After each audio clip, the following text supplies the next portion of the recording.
അമ്മേ പരിശുദ്ധ അമ്മേ, അമ്മേ പരിശുദ്ധ ദൈവമാതാവേ, കൃപാസനത്തിലൂടെ ഞങ്ങൾക്കും ഞങ്ങളുടെ ദേശത്തിനും അമ്മ മധ്യസ്ഥം തേടിത്തന്ന എല്ലാ അനുഗ്രഹങ്ങൾക്കും കൃപകൾക്കും ഞങ്ങളിപ്പോൾ ഹൃദയം നിറഞ്ഞ നന്ദി പറയുന്നു.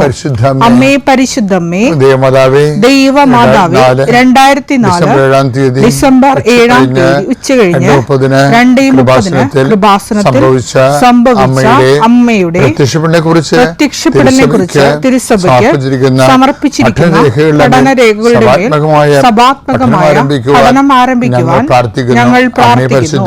അമ്മേ പരിശുദ്ധമേ, ഭൂസ്വർലോകങ്ങളുടെ രാജ്ഞിയായ അങ്ങേയ്ക്ക് ഭൗമസംരക്ഷണത്തിനായി പ്രപഞ്ചപ്രകൃതിയെ തന്നെ തിരുസഭ പ്രതിഷ്ഠിക്കുവാൻ ഈ പ്രത്യക്ഷീകരണം വഴി ഇടയാക്കണമേ. പരിശുദ്ധമേ, ജപമാല മാതാവേ, സകല കൃപാസനം പ്രാർത്ഥനയോടും ചേർത്ത് ഞങ്ങളിപ്പോൾ പ്രാർത്ഥിക്കുന്ന ഈ കുടുംബത്തിന്റെ പ്രത്യേക നിയോഗം പറ മക്കളെ.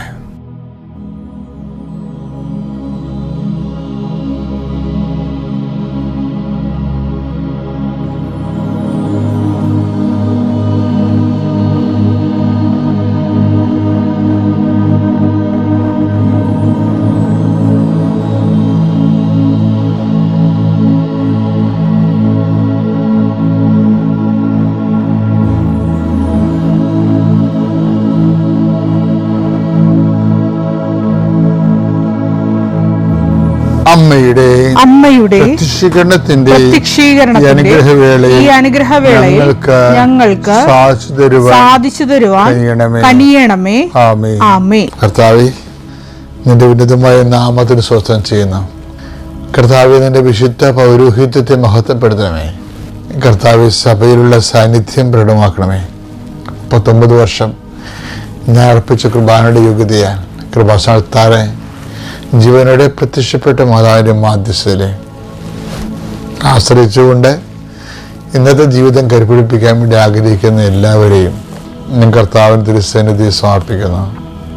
ഇന്ന് നീ അനുഗ്രഹിക്കുന്ന മക്കളെ എവിടെയെല്ലാം താങ്കൾക്കൊരു സഹായം കിട്ടിയിരുന്നെങ്കിൽ അത് ആരോഗ്യപരമായ, സാമ്പത്തികമായ, സാമൂഹികമായ കൂട്ടായ്മയാകാം, ഒരു സഹായം കിട്ടിയിരുന്നെങ്കിൽ ആഗ്രഹിക്കുന്ന എല്ലാവർക്കും അവിടെ യാതൊരു യോഗ്യതയും നോക്കാതെ ദൈവത്തിൻ്റെ അനർഗളമായി നിർഗളിക്കുന്ന കാരുണ്യം കൊണ്ട് അവരെ not by merit but by ഗ്രേസിൽ വർക്ക് ചെയ്യാൻ, അവിടെ കഴിവ് കൊണ്ടല്ല അങ്ങയുടെ കൃപ കൊണ്ടെന്ന രീതിയിൽ വർക്ക് ചെയ്യുന്ന ഒരു അനുഭവം കൊടുക്കാൻ വേണ്ടി പ്രാർത്ഥിക്കുന്നു.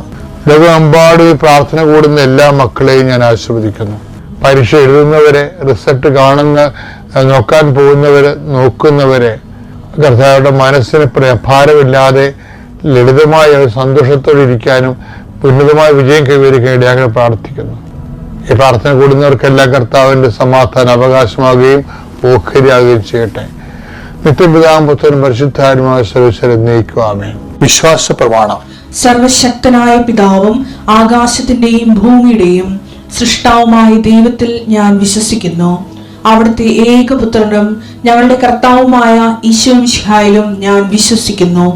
ഈ പുത്രൻ പരിശുദ്ധാത്മാവിനാൽ ഗർഭസ്ഥനായി കന്യകാമറിയത്തിൽ നിന്ന് പിറന്ന് പൊന്തിയോസ് പീലാത്തോസിന്റെ കാലത്ത് പീഡകൾ സഹിച്ച് കുരിശിൽ തറയ്ക്കപ്പെട്ട് മരിച്ച് അടക്കപ്പെട്ട് പാതാളങ്ങളിൽ ഇറങ്ങി മരിച്ചവരുടെ ഇടയിൽ നിന്ന് 3-ാം നാൾ ഉയർത്ത് സ്വർഗത്തിലേക്ക് എഴുന്നള്ളി സർവശക്തിയുള്ള പിതാവായ ദൈവത്തിന്റെ വലതുഭാഗത്തിരിക്കുന്നു. അവിടെ നിന്ന് ജീവിക്കുന്നവരെയും മരിച്ചവരെയും വിധിക്കുവാൻ വരുമെന്നും ഞാൻ വിശ്വസിക്കുന്നു. പരിശുദ്ധാത്മാവിലും ഞാൻ വിശ്വസിക്കുന്നു. വിശുദ്ധ കത്തോലിക്കാ സഭയിലും പുണ്യവാന്മാരുടെ ഐക്യത്തിലും പാപങ്ങളുടെ മോചനത്തിലും ശരീരത്തിന്റെ ഉയർപ്പിലും നിത്യമായ ജീവിതത്തിലും ഞാൻ വിശ്വസിക്കുന്നു. ആമേൻ. സ്വർഗ്ഗസ്ഥനായ ഞങ്ങളുടെ പിതാവേ, അങ്ങയുടെ നാമം പൂജിതമാകണമേ. അങ്ങയുടെ രാജ്യം വരണമേ. അങ്ങയുടെ തിരുമനസ് സ്വർഗത്തിലെ പോലെ ഭൂമിയിലും ആകണമേ. അന്നു വേണ്ടുന്ന ആഹാരം ഇന്ന് ഞങ്ങൾക്ക് തരണമേ. ഞങ്ങളോട് തെറ്റ് ചെയ്യുന്നവരോട് ഞങ്ങൾ ക്ഷമിക്കുന്നത് പോലെ ഞങ്ങളുടെ തെറ്റുകൾ ഞങ്ങളോടും ക്ഷമിക്കണമേ. ഞങ്ങളെ പ്രലോഭനത്തിൽ ഉൾപ്പെടുത്തരുതേ, തിന്മയിൽ ഞങ്ങൾ രക്ഷിക്കണമേ. ആമേൻ. നന്മ നിറഞ്ഞ മറിയമേ, സ്വസ്തി. കർത്താവ് അങ്ങയുടെ കൂടെ സ്ത്രീകളിൽ അങ്ങ് അനുഗ്രഹിക്കപ്പെട്ടവളാവുന്നു. അങ്ങയുടെ ഉദരത്തിൻ ഫലമായി ഈശോ അനുഗ്രഹിക്കപ്പെട്ടവനാകുന്നു. പരിശുദ്ധ മറിയമേ, തമ്പുരാന്റെ അമ്മേ, പാപികളായ ഞങ്ങൾക്ക് വേണ്ടി ഇപ്പോഴും ഞങ്ങളുടെ മരണസമയത്തും തമ്പുരാനോട് അപേക്ഷിക്കണമേ. ആമേൻ. നമുക്ക് ഒരു കുറെ കാലങ്ങൾ ദൈവത്തോട് ജീവിച്ച് കഴിയുമ്പോൾ എനിക്ക് തോന്നണ ഇതാണ് കേട്ടോ, എനിക്ക് എൻ്റെ അനുഭവത്തിൽ നിന്ന് ഞാൻ പറയണത്, നമുക്ക് ദൈവമായിട്ട് അധിക കാലമൊന്നും ജീവിക്കാൻ പറ്റത്തില്ല. അതെന്താ കാര്യം വെച്ച് കഴിഞ്ഞാല്, ഒരു ടൈം കഴിയുമ്പോൾ നമ്മൾ എങ്ങനെയൊക്കെ ഇങ്ങനെ ഈ ഒരു ഡയലോഗ് ഉണ്ടല്ലോ, വിനയം വാരിക്കോരി മുഖത്ത് തേച്ചാലും ഉള്ളിലുള്ള ഫ്രോഡ് പുറത്തു വരുമെന്ന് പറഞ്ഞ പോലെ, നമ്മൾ ദൈവത്തിൻ്റെ മുമ്പിൽ എന്ത് അഭ്യാസം കാണിച്ചാലും ദൈവത്തിന് അസസ്മെന്റ് ഉണ്ട്. 2 Corinthians 13:7 വായിച്ചേ. എന്നാൽ നിങ്ങൾ തിന്മ പ്രവർത്തിക്കരുതേ എന്നാണ് ദൈവത്തോടുള്ള ഞങ്ങളുടെ പ്രാർത്ഥന. ഞങ്ങൾ പരീക്ഷയിൽ വിജയിച്ചവരായി കാണപ്പെടണമെന്നില്ല. ഞങ്ങൾ പരാജിതരായി കാണപ്പെട്ടാലും നിങ്ങൾ നന്മ പ്രവർത്തിക്കണം. കാര്യം ഞങ്ങളുടെ പരാജയം എന്ന് പറയുന്നത്, ചിലപ്പോൾ ഈ ലോകത്ത് ഈശോയുടെ ജീവിതം അവസാനം നമ്മൾ നോക്കുമ്പോൾ ഒരു 33 വയസ്സിൽ ഈശോയ്ക്ക് മരിക്കേണ്ടി വന്നില്ലേ. അപ്പോഴേ പുറമെ ലോകം നോക്കുമ്പോൾ അതൊരു പരാജയമായി തോന്നും. പക്ഷെ എന്തുകൊണ്ടാണ് ഞങ്ങൾ പരാജിതരായി കഴിഞ്ഞാലും നിങ്ങൾ വിജയിക്കണമെന്ന് പറഞ്ഞതിൻ്റെ കാരണം വെച്ച് കഴിഞ്ഞാൽ, ഈ പരാജയം എല്ലാം കാണുന്ന ഒരാളിന് വേണ്ടിയാണ് നമ്മൾ ഈ പരാജയപ്പെട്ട് കൊടുക്കണത്. ചിലയിടത്തേക്ക് നമ്മൾ ക്ഷമിക്കുമ്പോൾ നമുക്ക് ലക്ഷങ്ങളാണ് നഷ്ടപ്പെടുന്നത്, അറിയാമല്ല. ചിലയിടത്തേക്ക് നമ്മൾ കള പോട്ടെന്ന് വെച്ച് കഴിഞ്ഞാൽ ആ നാട്ടിൽ നമ്മുടെ വില പോകും. അതുകൊണ്ടാണ് ആൾക്കാർ ഗുണ്ടകളെ വെച്ച് തിരിച്ചു തരണത്. പക്ഷെ നമുക്കത് പറ്റത്തില്ല. അപ്പം അങ്ങനെ വരുമ്പോൾ നമ്മൾ അടികൊള്ള പോലെ പരാജിതരാകും. ഞങ്ങൾ പരാജിതരായാലും അതിൻ്റെ അർത്ഥം എന്താണ്? ഞങ്ങളെ വിജയിപ്പിക്കാൻ ഒരാളുണ്ട്. അതാരാണ്? യേശുക്രിസ്തുവിനെ ഉയർപ്പിച്ചവൻ. അവനോടുകൂടി ഞങ്ങളെയും ഉയർപ്പിക്കും. അതായത് അവൻ്റെ നിത്യരക്ഷ ഉയർപ്പ് കണ്ടുകൊണ്ടാണ് ഞങ്ങൾ ഈ പരാജയപ്പെട്ട് കൊടുക്കുന്നത്. ഇപ്പം ഞങ്ങളുടെ പരാജയം കണ്ടുകൊണ്ട് നിങ്ങൾ ആ രീതി കണക്കാക്കരുത്. എന്ത് രസമാണെന്നല്ലോ ഈ പൗലോസിൻ്റെ വ്യാഖ്യാനങ്ങൾ. അത് ജീവിതാനുഭവങ്ങളാണല്ലോ അത്. അപ്പം അതുകൊണ്ട് എപ്പോഴും നമ്മൾ ശ്രദ്ധിക്കേണ്ടത്, ക്രിസ്തു നമ്മളിൽ രൂപപ്പെട്ടു വരാൻ വേണ്ടിയുള്ള ഈറ്റുനോവായിട്ടാണ് ഈ പൗലോസ് ഇതൊക്കെ തേങ്ങലുണ്ടാകുന്നത്. ആ ഗലാത്യർ 4:19. എന്റെ കുഞ്ഞുമക്കളെ ക്രിസ്തു നിങ്ങളിൽ രൂപപ്പെടുന്നത് വരെ ഇടിവെട്ട് ക്രിസ്തു നിങ്ങൾ രൂപപ്പെടുന്നവരെ വീണ്ടും ഞാൻ നിങ്ങൾക്ക് വേണ്ടി ഈറ്റുനോവ് അനുഭവിക്കുന്നു. നമുക്കുണ്ടാകുന്ന പരാജയങ്ങളെല്ലാം ക്രിസ്തു നമ്മൾ രൂപപ്പെട്ട് വരാനുള്ള ഈറ്റുനോവായിട്ട് മാറണം എന്നുള്ളതാണ് പൗലോസിൻ്റെ ഒരു. ഇത് നിങ്ങൾ ജീവിതത്തിലേക്ക് ഒരു പ്രാവർത്തികമായി കഴിഞ്ഞാൽ ദൈവത്തിന് തോന്നും നമ്മൾ ദൈവത്തിൻ്റെ ആളാണെന്ന് തോന്നാനല്ല, സത്യമാണല്ലോ അത്. അങ്ങനെ വരുമ്പോൾ ദൈവത്തെ കൊണ്ട് എന്ത് പ്രയോജനം നമുക്കെന്ന് നമ്മൾ കഴിഞ്ഞ ആഴ്ചയിലൊക്കെ ചിന്തിച്ചായിരുന്നു. അങ്ങനെ ആൾക്കാർ ചിന്തിക്കണമെന്ന് ഞാൻ പറഞ്ഞായിരുന്നു. നേരെ തിരിച്ചിടണം. എന്താ നമ്മളെ കൊണ്ട് ദൈവത്തിന് എന്ത് പ്രയോജനം? അങ്ങനെ ചിന്തിച്ചാൽ ഉടമ്പടി പെട്ടെന്ന് ഫയറാകും. കർത്താവ് നിങ്ങൾ അനുഗ്രഹിക്കട്ടെ. പ്രൈസ്. പേര് സോഫി സണ്ണി, സ്ഥലം പാവറട്ടി. ഞാൻ 2019 ഒക്ടോബർ 13 ഇവിടെ വന്ന് ധ്യാനം കൂടി. ഒക്ടോബർ 31 ഉടമ്പടി എടുത്തു. എൻ്റെ ഒന്നാമത്തെ നിയോഗം ആങ്ങളയ്ക്ക് കുട്ടികളുണ്ടായിരുന്നില്ല. 19 വർഷമായിട്ട് അതായിരുന്നു ഒന്നാമത്തെ നിയോഗം. അത് സാധിച്ചു. അവർ ഇവിടെ വന്ന് ഉടമ്പടി എടുത്തു. ഉടമ്പടി എടുക്കുകയും മാർച്ച് 2 ധ്യാനം കൂടുകയും ചെയ്തു. പിന്നെ കൊറോണ കാരണം ധ്യാനം കൂടാൻ സാധിച്ചില്ല. പിന്നെ ഇപ്പോൾ സാക്ഷ്യം പറയാനായിട്ട് വന്നിരിക്കുകയാണ്. ഒരു പെൺകുഞ്ഞിനെ തന്ന് മാതാവും തിരുക്കുമാരനും അനുഗ്രഹിച്ചു. പിന്നെ രണ്ടാമത്തെ സാക്ഷി എൻ്റെ മകന് ഗൾഫിലായിരുന്നു ജോലി. അവന് ഭയങ്കര ബുദ്ധിമുട്ടുണ്ടായിരുന്നു. വേറെ കമ്പനിയിൽ ജോലി കിട്ടുകയും വിസ ക്യാൻസലേഷൻ അടിക്കാൻ HR സമ്മതിക്കാതെ വരികയും ചെയ്തപ്പോൾ ലൈറ്റ് കാൻഡൽ പ്രയർ ഇട്ട് പ്രാർത്ഥിച്ചിരുന്നു. അവനിപ്പോൾ വിസ ക്യാൻസലേഷൻ കിട്ടുകയും വേറെ കമ്പനിയിൽ ജോലിക്ക് വിസ അടിക്കുകയും ചെയ്തു. മൂന്നാമത്തെ സാക്ഷ്യം, എൻ്റെ പെങ്ങളുടെ മകനെ 33 കൊല്ലമായിട്ട് കല്യാണം കഴിഞ്ഞിട്ടുണ്ടായിരുന്നില്ല. അവൻ്റെ ഒരു നിയോഗമായിട്ട് ഞാനത് എഴുതിയിരുന്നു. അവൻ്റെ കല്യാണം കഴിഞ്ഞു. എൻ്റെ പേര് ജിൻസി. ഞങ്ങൾ കോഴിക്കോട്ട് നിന്നാണ് വരുന്നത്. എൻ്റെ മൂത്ത മകന് 8ാം ക്ലാസ് മുതലുള്ള ഒരാഗ്രഹമായിരുന്നു ഓട്ടോമൊബൈൽ എഞ്ചിനീയറിംഗ് എന്നുള്ളത്. അവൻ്റെ ആഗ്രഹപ്രകാരം +2 കഴിഞ്ഞ് ഞങ്ങൾ ബാംഗ്ലൂർ ക്രൈസ്റ്റിലെ ഓട്ടോമൊബൈൽ എഞ്ചിനീയറിംഗിന് ചേർത്തു. പക്ഷെ നിർഭാഗ്യവശാൽ ഒരു വർഷം അവസാനിക്കുന്നതിന് മുൻപ് തന്നെ റിസൾട്ട് വരികയും ബാക്ക് പേപ്പേഴ്സ് ഉണ്ടാവുകയും അവൻ തിരിച്ചു വരാൻ ആവശ്യപ്പെടുകയോ ആഗ്രഹിക്കുകയും ചെയ്തു. ആ സമയത്താണ് 2 വർഷം മുമ്പ് എൻ്റെ ഹസ്ബൻഡ് ഇവിടെ വരികയും ഉടമ്പടി എടുക്കുകയും ചെയ്തു. ഞങ്ങൾ നന്നായി പ്രാർത്ഥിച്ചു.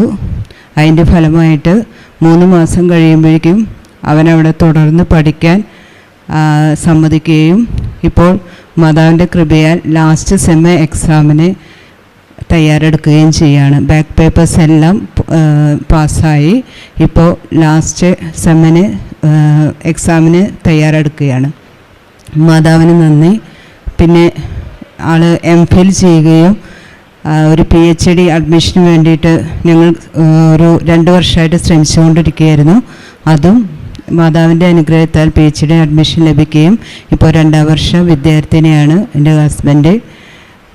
താഴെയുള്ള മോൻ CBSE എക്സാമിന് ഉയർന്ന മാർക്ക് വാങ്ങുക എന്നായിരുന്നു ഞങ്ങളുടെ ഒരു നിയോഗം. 94% വാങ്ങി അവനിപ്പോൾ +2 പഠിക്കുന്നു. ഞങ്ങളുടെ അവസാനത്തെ ഒരു നിയോഗമായിട്ട് അതാണ് ഞങ്ങൾ എഴുതിയത്. ഞങ്ങൾക്കൊരു നല്ല ഒരു സ്ഥലം ലഭിക്കുക എന്നുള്ളത്. ഒരു 5-6 സെൻറ്റ് സ്ഥലമാണ് ഞങ്ങൾ ചോദിച്ചത്. കോഴിക്കോട് കോർപ്പറേഷൻ്റെ ഉള്ളിൽ തന്നെ, ഞങ്ങൾ താമസിക്കുന്നതിൻ്റെ അടുത്ത് തന്നെ ദൈവം 8.5 സെൻറ്റ് സ്ഥലം തന്ന് ഞങ്ങളെ അനുഗ്രഹിച്ചു. എല്ലാ അനുഗ്രഹങ്ങൾക്കും മാതാവിനോട് ഞങ്ങൾ നന്ദി പറയുകയും ഈ അവസരത്തിൽ മാതാവിൻ്റെ അനുഗ്രഹത്തിന് വേണ്ടി ഇനിയും പ്രാർത്ഥിക്കുകയും ചെയ്തുകൊണ്ട് നിർത്തുന്നു. എൻ്റെ പേര് ബീന നോബി. ഞാൻ ആലുവ കീഴ്മാട് നിന്ന് വരുന്നു. ഞാൻ 30/3/2019 ഉടമ്പടി എടുത്തത്. 6 നിയോഗങ്ങൾ വെച്ചു. 5 വർഷമായി എൻ്റെ സ്ഥലവും വീടും വിൽക്കാൻ വേണ്ടി ഒത്തിരി പരിശ്രമിച്ചിരുന്നു. നിയോഗം വെച്ചതിൻ്റെ ഫലമായി സ്ഥലവും വീടും വിറ്റു. അത് അമ്മ മാതാവ് സാധിച്ചു തന്നു. 2ാമത്തെ നിയോഗം, പിന്നെ എൻ്റെ മോന് 5 വർഷമായി അലർജി സംബന്ധമായ അസുഖമായിരുന്നു. എന്നും ഹോസ്പിറ്റലിൽ കയറി ഇറങ്ങുകയായിരുന്നു. അമ്മ മാതാവിനോട് പ്രാർത്ഥിച്ചതിന് ഫലമായിട്ട് മോൻ്റെ അലർജി അസുഖം മാറ്റിത്തന്നു. പിന്നെ എന്ത് അസുഖം വന്നാലും നേർച്ച വസ്തുവിൻ്റെ പിന്നെ തേനായാലും തൈലമായാലും പുരട്ടുമ്പോഴേക്കും അവൻ്റെ അസുഖം മാറ്റി തരുന്നതാണ്. അതുപോലെ എൻ്റെ ഹസ്ബൻഡിൻ്റെ നടുവേദനയും തൈലം വെച്ചതിൻ്റെ ഫലമായി 3 വർഷമായി നടുവേദനയായിരുന്നു.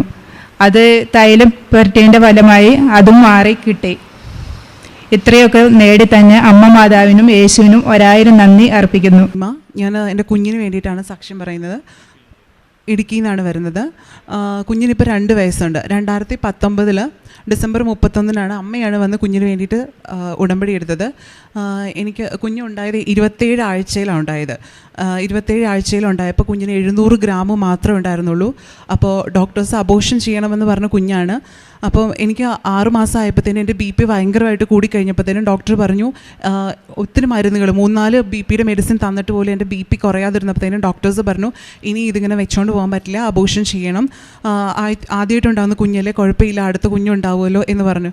പക്ഷേ എനിക്ക് ഭയങ്കര വിഷമമായിരുന്നു അങ്ങനെ കുഞ്ഞിനെ അബോർഷൻ ചെയ്യുന്ന കാര്യം പറഞ്ഞപ്പോൾ. അപ്പോൾ ഞാൻ അന്ന് രാത്രി ഇങ്ങനെ ഭയങ്കര വിഷമിച്ചിരിക്കുമ്പോഴത്തേനും എൻ്റെ മനസ്സിൽ ഞാൻ കൃപാസനത്തെക്കുറിച്ച് ഇങ്ങനെ ഫേസ്ബുക്കിലൊക്കെ കണ്ടിട്ടുണ്ടെങ്കിലും ഞാനത് എന്താണെന്നോ അല്ലെങ്കിൽ അവിടുത്തെ പ്രാർത്ഥന എന്താണെന്നോ ഒന്നും എനിക്കറിയത്തില്ലായിരുന്നു. അപ്പോൾ ഞാനിങ്ങനെ ജസ്റ്റ് ഇങ്ങനെ എൻ്റെ മനസ്സിലിങ്ങനെ ആരോ തോന്നിക്കും കൃപാസനത്തിൽ പോയി സാക്ഷ്യം പറയാമെന്ന് നേര് എന്നൊരു അങ്ങനെ ഒരു ചിന്ത എൻ്റെ മനസ്സിൽ വന്നു. അങ്ങനെ ഞാൻ കൃപാസനത്തിൽ സാക്ഷ്യം പറയാം എന്ന് പറഞ്ഞ് നേർന്നു കഴിഞ്ഞപ്പോഴത്തേനും എനിക്ക് പിറ്റേ ദിവസം തൊട്ട് BP കുറയാൻ തുടങ്ങി. BP എന്നാലും എനിക്ക് മെഡിസിൻ ഉണ്ടായിരുന്നു. അതൊരു 6-ാം മാസത്തിലായിരുന്നു. കറക്റ്റ് 27 ഒരാഴ്ചയായപ്പോഴത്തേനും ഒരു ദിവസം എനിക്ക് കുഞ്ഞിന് അനക്കമില്ലാത്ത പോലെ എനിക്ക് തോന്നി. അപ്പോൾ ഞാൻ വിദേശത്തായിരുന്നു. അപ്പോൾ ഞാൻ വന്ന് ഡോക്ടറെ കണ്ടു കഴിഞ്ഞപ്പോൾ ആദ്യം കഴിഞ്ഞപ്പോൾ ചെക്ക് ചെയ്തപ്പോൾ കുഴപ്പമൊന്നുമില്ല എന്ന് പറഞ്ഞു. എന്നിട്ട് ഞാൻ പോകാൻ വേണ്ടി ഇറങ്ങിയപ്പോൾ അമ്മമാതാവ് പറഞ്ഞു വിട്ടതുപോലെ വേറൊരു ഡോക്ടർ വന്നു. ഡോക്ടർ പറഞ്ഞു എന്തായാലും ഇവിടം വരെ വന്നതല്ലേ, കുറച്ചും കൂടി വിശദമായിട്ട് പരിശോധിക്കാമെന്ന് പറഞ്ഞ് നോക്കുമ്പോഴത്തേനും കുഞ്ഞിന് തീർത്തും ഹാർട്ട് റേറ്റ് കുറഞ്ഞു വരുമായിരുന്നു. അങ്ങനെ എമർജൻസി ആയിട്ട് സിസേറിയൻ എടുത്തു. കുഞ്ഞിനെ പുറത്തെടുക്കുമ്പോൾ 2019 ഡിസംബർ 27 കുഞ്ഞുണ്ടായത്. കുഞ്ഞിനെ പുറത്തെടുക്കുമ്പോൾ കുഞ്ഞിന് 700 ഗ്രാം ആയിരുന്നു ഉണ്ടായിരുന്നത്. പക്ഷേ കുഞ്ഞ് ഭയങ്കര ആക്റ്റീവൊക്കെ ആയിരുന്നു. അത് കഴിഞ്ഞതിന് ശേഷം ഡിസംബർ 31 അമ്മ വന്ന് ഇവിടെ ഉടമ്പടി എടുത്തതിൻ്റെ ഫലമായിട്ട് എന്നും അമ്മയുടെ വന്നതിന് ശേഷം എന്നും കാശുരൂപം തൈലം വെച്ച് കുഞ്ഞിനെ വെച്ച് പ്രാർത്ഥിക്കുമായിരുന്നു. കാശുരൂപം ഞാൻ ആ കുഞ്ഞ് കിടക്കുന്ന വെൻറ്റിലേറ്ററിൻ്റെ അടുത്ത് ഇൻക്യുബേറ്ററിൻ്റെ ഉള്ളിലായിരുന്നു എന്നും വെച്ചുകൊണ്ടിരുന്നത്. അങ്ങനെ ഒരു വെയിറ്റ് കുറവായിരുന്നെങ്കിലും ഒരാഴ്ചയൊക്കെ കഴിഞ്ഞപ്പോഴത്തേനും കുഞ്ഞിനെ പതുക്കെ വെൻറ്റിലേറ്ററിൽ നിന്ന് മാറ്റി. അതിനുശേഷം ഓക്സിജൻ വേണ്ടി വന്നായിരുന്നെങ്കിലും മറ്റു കുഞ്ഞുങ്ങളെപ്പോലെ ഇത്രയും പ്രീടേമായിട്ട് ഉണ്ടായിരിക്കുന്ന കുഞ്ഞുങ്ങളെപ്പോലെ അത്രയും കോംപ്ലിക്കേഷൻസോ ഒന്നുമില്ലാതെ അമ്മ മാതാവ് കാത്തു. അതുപോലെ തന്നെ കുഞ്ഞിന് ആദ്യം പാല് കൊടുത്തു കഴിയുമ്പോഴത്തേനും വയറിങ്ങനെ വീർത്ത് വരുമായിരുന്നു. അപ്പോൾ ഈ ഉടമ്പടി കാശുരൂപം അതുപോലെ തന്നെ തൈലവും തേച്ച് പ്രാർത്ഥിച്ചതിൻ്റെ ഫലമായിട്ട് പെട്ടെന്ന് തന്നെ കുഞ്ഞൊരു ഒരാഴ്ചയൊക്കെ കഴിഞ്ഞപ്പോഴത്തേനും പാല് ട്യൂബ് ഫീഡായിരുന്നു കൊടുത്തിരുന്നത്. അത് ടോളറേറ്റ് ചെയ്യാൻ തുടങ്ങി. അമ്മയാണ് വന്ന് കുഞ്ഞിന് വേണ്ടിയിട്ട് ഉടമ്പടി എടുത്തത്. പിന്നെ ഞാൻ ഓൺലൈനിൽ ഉടമ്പടി എടുത്തായിരുന്നു. അത് 2021 ഡിസംബറിലാണ് ഞാൻ 2020 ഡിസംബറിലാണ് ഞാൻ എടുത്തത്. എന്നിട്ട് ഞാൻ 2021 OET പഠിക്കുന്നുണ്ടായിരുന്നു. അപ്പോൾ ഞാൻ ഉടമ്പടി വെച്ചിട്ടൊരു നിയോഗമായിരുന്നു OET ഫസ്റ്റ് ചാൻസ് തന്നെ കിട്ടാൻ വേണ്ടിയിട്ട്. അതിൻ്റെ ഫലമായിട്ട് OET എനിക്ക് ഫസ്റ്റ് ചാൻസ് തന്നെ അമ്മ മാതാവ് എനിക്ക് അത് എടുത്തുന്നു. എനിക്ക് ലിസണിങ് ഒക്കെ ഭയങ്കര കേൾക്കുമ്പോൾ എനിക്ക് പ്രാക്ടീസ് ചെയ്യുമ്പോഴും ലിസണിങ് എനിക്ക് ബുദ്ധിമുട്ടായിരുന്നു. എക്സാമിൻ്റെ സമയത്ത് എനിക്ക് ലിസണിങ് ഒന്നും കേൾക്കത്തൊന്നുമില്ലായിരുന്നു. പക്ഷേ കേട്ടില്ലെങ്കിൽ കൂടെ ഞാൻ എഴുതിയ ആൻസേഴ്സ് എല്ലാം കറക്റ്റായിരുന്നു. അങ്ങനെ ഫസ്റ്റ് ചാൻസ് തന്നെ OET പാസ്സായി. അതുപോലെ ഞാൻ അടുത്തൊരു നിയോഗം വെച്ചിരുന്നായിരുന്നു എനിക്ക് പുറത്തേക്ക് പോകാൻ വേണ്ടിയിട്ട്. ഞാൻ അയർലൻഡിൽ ഞാനിപ്പോൾ പ്രാക്ടീസ് ചെയ്യുന്ന ഡിപ്പാർട്ട്മെൻറ്റിൽ തന്നെ അവിടെ കിട്ടുന്നതിന് ഒരു ഗവൺമെൻറ് ജോലി കിട്ടുന്നതിന് വേണ്ടിയിട്ട് അങ്ങനെ എനിക്ക് ആദ്യത്തെ ഇൻ്റർവ്യൂ തന്നെ എനിക്ക് അവിടുത്തെ ഞാൻ പ്രാക്ടീസ് ചെയ്യുന്ന ഡിപ്പാർട്ട്മെൻറ്റിൽ തന്നെ എനിക്ക് ഗവൺമെൻറ് ജോലി കിട്ടി. പിന്നെ ഞാൻ ഓൺലൈൻ ഉടമ്പടിയിൽ വെച്ചിരുന്നൊരു നിയോഗമായിരുന്നു. എൻ്റെ ബ്രദറിന് MCAയിൽ ഒരു പേപ്പർ ഫസ്റ്റ് സെമസ്റ്ററിൽ ഒരു പേപ്പർ അവന് 3 പ്രാവശ്യം എഴുതിയിട്ടും കിട്ടിയിട്ടുണ്ടായിരുന്നില്ല. അങ്ങനെ ഉടമ്പടി വെച്ചതിൻ്റെ ഫലമായിട്ട് 4ാമത്തെ പ്രാവശ്യം എഴുതിയപ്പോൾ അവനത് പേപ്പർ ക്ലിയറായി. പിന്നെ എനിക്ക് പറയാനുള്ളത് light a candle prayer request ഇട്ടിട്ട് വീട്ടിലെല്ലാവർക്കും കോവിഡ് വന്നിട്ടും light a candle prayer request ഇട്ടായിരുന്നു ഞാൻ. അതിൻ്റെ ഫലമായിട്ട് കുഞ്ഞിനൊരു കുഴപ്പമില്ലാതെ കൊറോണ വീട്ടിലെല്ലാവർക്കും വന്നെങ്കിലും കുഞ്ഞിനൊരു പ്രശ്നവും ഉണ്ടായിരുന്നില്ല. പിന്നീട് അമ്മയ്ക്ക് കോവിഡ് വന്നിട്ട് നിമോണിയ വന്നായിരുന്നു. അപ്പോൾ ഈ നിമോണിയ ഉണ്ടായ സമയത്ത് ഞാൻ വിദേശത്തായിരുന്നു. അപ്പോൾ ഞാൻ ഈ അമ്മയുടെ എക്സ്റേ എടുത്ത് വെച്ചിട്ട് ജെറിക്കോ പ്രാർത്ഥന ചൊല്ലി പ്രാർത്ഥിച്ചതിൻ്റെ ഫലമായിട്ട് നിമോണിയ പൂർണ്ണമായിട്ടും മാറി. എൻ്റെ പേര് ആശ. ഞാൻ ആലപ്പുഴയിൽ നിന്ന് വരുന്നു. ഞാൻ 2019 ഫെബ്രുവരിയിലാണ് ഇവിടെ വന്ന് ഉടമ്പടി എടുത്തത്. ഇതെൻ്റെ 2ാമത്തെ സാക്ഷ്യമാണ്. ഞാൻ ആദ്യമേ തന്നെ മാതാവിനോട് ക്ഷമ ചോദിക്കുകയാണ് ഇത്രയും ലേറ്റായിട്ട് വന്ന് എൻ്റെ സാക്ഷ്യം പറയാനായിട്ട് ഇത്രയും ലേറ്റായതിന്. എനിക്ക് കുറേ സാമ്പത്തിക ബുദ്ധിമുട്ടുകളുണ്ടായിരുന്നു. അപ്പം എൻ്റെ വീട് വിൽക്കാൻ ഞങ്ങൾ പ്ലാൻ ചെയ്തു. കുറേ ലോൺ ഒരു ഹ്യൂജ് എമൗണ്ട് ഉണ്ടായിരുന്നത് കൊണ്ട് വിൽക്കാനായിട്ടുള്ള ആൾക്കാർ വരുമ്പം ആ വീടിരുന്ന സ്ഥലം ആ ഏരിയ നല്ലതല്ല എന്ന് പറഞ്ഞ് എപ്പോഴും അത് കച്ചവടം മുടങ്ങിപ്പോയിക്കൊണ്ടിരിക്കുകയായിരുന്നു. ഈ വിൽപ്പന ഇങ്ങനെ നീണ്ട് പോയപ്പോൾ ഞങ്ങൾ ജോസഫ് അച്ഛൻ്റെ ഇടവകയിൽ പോയി അച്ഛനെ കാണുകയും അച്ഛൻ പ്രാർത്ഥിച്ചിട്ട് എനിക്കൊരു കാശുരൂപം തന്നിട്ട് പറഞ്ഞു വീട്ടിൽ പോയി പ്രാർത്ഥിച്ചാൽ മതി. കാശുരൂപം വീട്ടിൽ വെച്ച് കുറച്ച് താമസം എടുക്കും, 1 വർഷത്തോളം എടുക്കും, എങ്കിലും കുഴപ്പമില്ലാതെ വിൽപ്പന നടക്കുമെന്ന് പറഞ്ഞു.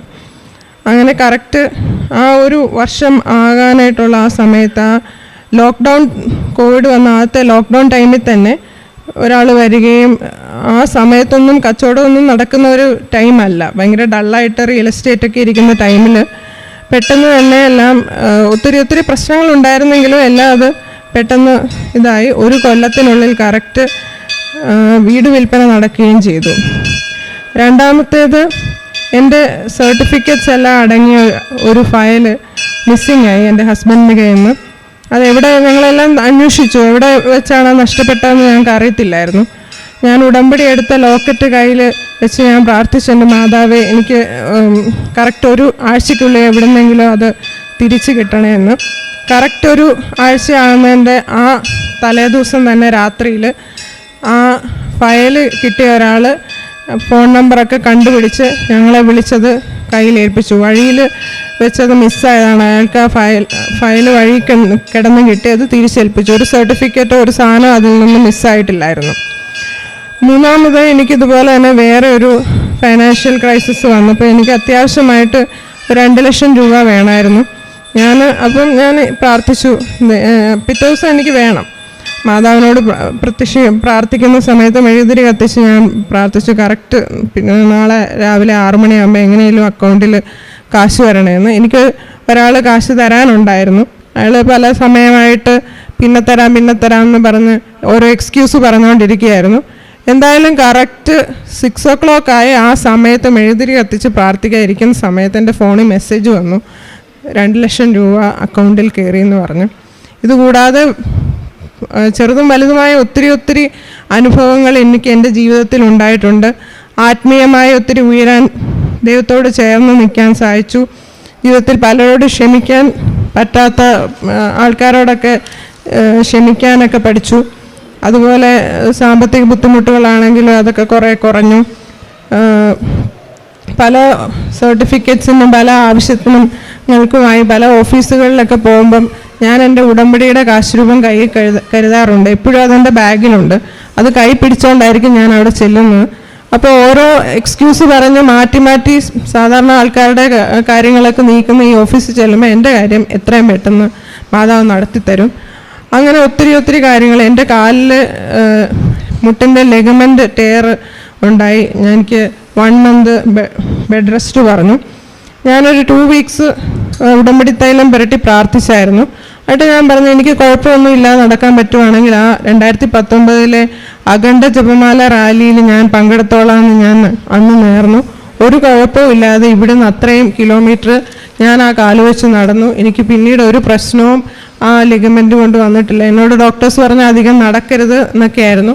പക്ഷേ എനിക്ക് ഒരു കുഴപ്പവും പിന്നീട് ഉണ്ടായിട്ടില്ല. ആ വലിയമ്മച്ചിയും മക്കളും കൂടി വന്നിട്ട് ഇയാളുടെ ധാരണയെ തിരുത്തി. മാതാവ് കൂടെ വരുമെന്നൊക്കെ പറഞ്ഞപ്പോഴേ ഞെട്ടിപ്പോയി ഇയാൾ. പല മാതാവിനെയും കണ്ടിട്ടുണ്ട്, പക്ഷേ കൂടെ വരുന്ന മാതാവിനെ കണ്ടിട്ടില്ലേ. അത് ധാരണ തിരുത്തി. അപ്പോൾ ഈ ധാരണയെ തിരുത്തുക എന്നുള്ളത് പരിശുദ്ധ പ്രവർത്തനത്തിൻ്റെ ലക്ഷ്യം തന്നെ അതാണ്, ധാരണയെ തിരുത്തുക എന്നാണ്. അന്ന് വരെ അവലംബം വെച്ചിരിക്കുന്ന എല്ലാത്തിനെയും തിരുത്തുക, എന്നിട്ട് ദൈവത്തെ അനുഭവിപ്പിച്ച് കൊടുക്കാൻ വേണ്ടി മാത്രം നമ്മളുടെ പരിശുദ്ധ പ്രവർത്തനങ്ങളെ ദൈവസ്നേഹത്തിൻ്റെ സാക്ഷിയെപ്പോലെ നമ്മളത് ശുശ്രൂഷിക്കുമ്പോഴാണ് ഫിലിപ്പിയർ 4:6 ഒന്നിനെക്കുറിച്ചും ആകുലരാകേണ്ട. പറഞ്ഞേ, ഒന്നിനെക്കുറിച്ചും ആകുലരാകേണ്ട. പ്രാർത്ഥനയിലൂടെയും അപേക്ഷയിലൂടെയും കൃതജ്ഞതാസ്തോത്രങ്ങളോടെ നിങ്ങളുടെ യാചനകൾ ദൈവസന്നിധിയിൽ അർപ്പിക്കുവിൻ. അപ്പോൾ നമ്മുടെ എല്ലാ ധാരണയെയും അതിലംഘിക്കുന്ന ദൈവത്തിന്റെ സമാധാനം നിങ്ങളുടെ ഹൃദയങ്ങളെയും ചിന്തകളെയും യേശുക്രിസ്തുവിൽ കാത്തുകൊള്ളും. അപ്പോൾ ഈ ധാരണകളെ അതിലംഘിക്കുന്ന ഒരു സിറ്റുവേഷൻ ഉണ്ട്, ഒരു സാധ്യതയുണ്ട്. എപ്പോഴും ഉടമ്പടി ബ്രേക്ക് ആകണത് നമ്മുടെ ധാരണകളെ ചേഞ്ചാക്കുമ്പോഴാണ്. ഒന്ന് അത് അങ്ങോട്ടും ഇങ്ങോട്ടും ഉള്ള ബയലാറ്ററായിട്ടുള്ള ഒരു പ്രോസസ്സിങ് ആണത്. എന്നുവെച്ചാൽ നമ്മൾ ഉടമ്പടിയിലൂടെ ദൈവത്തിനെക്കുറിച്ചുള്ള നമ്മുടെ ധാരണകൾ നമ്മൾ തിരുത്തുന്നുണ്ട്. പിന്നെന്താണ്, ദൈവത്തിന് നമ്മളെക്കുറിച്ചൊരു ധാരണയുണ്ട്, അതാണ് ആദ്യം തിരുത്തേണ്ടത്. ദൈവത്തിന് നമ്മളെക്കുറിച്ച് ഒരു ധാരണയുണ്ടല്ലോ, അതല്ലേ. അപ്പോൾ ദൈവത്തെ നിങ്ങൾ ഉടമ്പടി ഇടുമ്പോൾ തന്നെ അറിയാം, ഈ മുതൽ ഏത് ഉടമ്പടി ഇട്ടാലും സങ്കരം തെങ്ങ തന്നെയാണ്. പണ്ടത്തെ പരിപാടി തന്നെ കൈയിരിക്കണത്, മാറ്റമൊന്നുമില്ല. ഇപ്പോൾ ബൈജു തന്നെ പറയുന്നുണ്ട്, എന്നാ കുന്തമായാലും 90 ദിവസമല്ലേ ഉള്ളെന്ന്. ബൈജു അവസാനം ആദ്യം ഉടമ്പടി ചെയ്യണം എങ്ങനെയാണെന്ന് അറിയാവാ, എന്ത് കുന്തമായാലും ശരി 90 ദിവസം മതിയല്ല, സഹിച്ചാൽ മതിയല്ല എന്ന്. 90 ദിവസം അതാണ് ഒരു ധാരണ എന്ന് പറയണത്. പക്ഷേ ഇപ്പോഴെന്ത്, ആ 90 ദിവസത്തിന് ഇപ്പോൾ സഹിച്ചാൽ മതിയല്ലോ എന്ന് പറഞ്ഞ് എണ്ണിപ്പറയ്ക്ക് 90 ദിവസക്കാരുന്ന ആളിപ്പോൾ 2 കൊല്ലം കഴിഞ്ഞു ഉടമ്പടി ജീവിക്കുകയാണ്. അപ്പം ദൈവത്തിന് നമ്മളെക്കുറിച്ചുള്ള ധാരണ തിരുത്തണം. കാര്യം എന്താണ്? അത് ഭയങ്കര സീരിയസ് ആയിട്ടുള്ള വിഷയമാണ്. നമുക്ക് ദൈവത്തെക്കുറിച്ചുള്ള ധാരണയും തിരുത്തണം. ദൈവത്തിന് നമ്മളെക്കുറിച്ച് ഇപ്പോൾ തന്നെ ബൈജു ആ ഫിലിപ്പിനോയുടെ പറഞ്ഞാൽ അത് വേസ്റ്റ് ജന്മമാണെന്ന് പറഞ്ഞില്ലേ? ഫിലിപ്പിനോ വേസ്റ്റ് ജന്മമാണ്. അപ്പം ദൈവത്തിന് അത് ഇഷ്ടപ്പെട്ടില്ല. ബൈജുവിനെ പോലെ ഒരാളിൽ നിന്ന് അത് ദൈവം പ്രതീക്ഷിക്കണില്ല. അതാണ് പറഞ്ഞത്. വല്ല പേപ്പട്ടികളോ വല്ലയിടത്തും കിടന്ന് കുരയ്ക്കുകയോ അങ്ങോട്ടും ഇങ്ങോട്ടും കുത്തിമറിയുകയും ചെയ്യണത് ഇത്. പക്ഷെ ദൈവപൈതലിന് അത് പറ്റത്തില്ല. അതുകൊണ്ട് ഫിലിപ്പിനോയെ അങ്ങനെ പറഞ്ഞത് ദൈവത്തിന് ഇഷ്ടപ്പെട്ടില്ല. അതുകൊണ്ട് വൈകുന്നേരം ആ മനുഷ്യൻ മനസ്തപിച്ചിട്ട് പറഞ്ഞു, ഇനി ഞാൻ പറയത്തില്ല, ശ്രദ്ധിച്ചോളാം എന്ന് പറഞ്ഞു, പട്ടാങ്ങി പറഞ്ഞു. അതാണ് അപ്പം ബൈജുവിനെക്കുറിച്ചുള്ള ധാരണ ദൈവത്തിന് ചേഞ്ചായി. അതുപോലെ തന്നെ നമുക്ക് ദൈവത്തെക്കുറിച്ചുള്ള ധാരണയില്ലേ, അതും മാറ്റണം. നമ്മൾക്ക് അത് എപ്പോഴും ഏറ്റവും സീരിയസ് ആയിട്ടുള്ള ഇതിൻ്റെ അകത്ത് റിസ്ക് പിടിച്ച പരിപാടി എന്ന് പറയണത് നമ്മളെക്കുറിച്ചുള്ള ദൈവത്തിൻ്റെ ധാരണ മാറ്റണം. ഉടമ്പടി കൊണ്ട് ഉദ്ദേശിക്കുന്നത് അതാണ്. സത്യം പറഞ്ഞാൽ നിങ്ങൾ ഓർക്കും ഉടനടി പരിഹാരമാണ്, ഉടമ്പടി പരിഹാരം നടക്കും. പക്ഷെ അതിൻ്റെ ലക്ഷ്യം അത് മാത്രമല്ല. നമ്മളെക്കുറിച്ചുള്ള ദൈവത്തിൻ്റെ ധാരണകൾ നമ്മൾ ചേഞ്ചാക്കണം. നമ്മുടെ നിലപാടിലൂടെ, നയത്തിലൂടെ, സമീപനത്തിലൂടെ.